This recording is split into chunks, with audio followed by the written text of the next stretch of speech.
অস্ট্রেলিয়ার রাজধানী ক্যানবেরায় পড়াশোনার চাপ আর পরীক্ষার ব্যস্ততা শেষে আনন্দ উৎসবে মেতেছেন শিক্ষার্থীরা।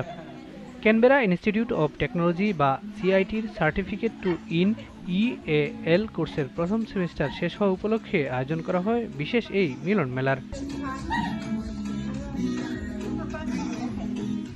ক্যানবেরার ব্রুস ক্যাম্পাসের বি বিল্ডিংয়ের ১১৫ নম্বর কক্ষে অনুষ্ঠিত হয় এই উৎসব। অনুষ্ঠানে বিভিন্ন দেশের শিক্ষার্থীরা নিজ নিজ দেশের ঐতিহ্যবাহী ও ঘরোয়া খাবার নিয়ে আসেন। ৩ মাসের টানা ক্লাস, অ্যাসাইনমেন্ট ও পরীক্ষা শেষে কিছুটা স্বস্তির নিঃশ্বাস ফেলতেই এই আয়োজন বলে জানান শিক্ষার্থীরা। তাদের মতে সেমিস্টারের মানসিক চাপ কাটিয়ে আনন্দ ভাগাভাগি করাই ছিল এই অনুষ্ঠানের মূল উদ্দেশ্য।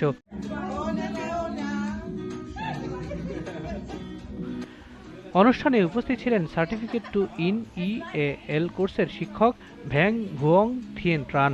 তিনি শিক্ষার্থীদের এই উদ্যোগের প্রশংসা করেন এবং তাদের ভবিষ্যৎ সাফল্য কামনা করেন। বহুসাংস্কৃতিক পরিবেশে আয়োজিত এই উৎসব শিক্ষার্থীদের মধ্যে পারস্পরিক বন্ধন আরও দৃঢ় করেছে বলে মনে করছেন অংশগ্রহণকারীরা। সেমিস্টার শেষে এমন আয়োজন তাদের নতুন উদ্যমে পরবর্তী শিক্ষা জীবনের জন্য প্রস্তুত হতে সহায়তা করবে বলেও অভিমত তাদের।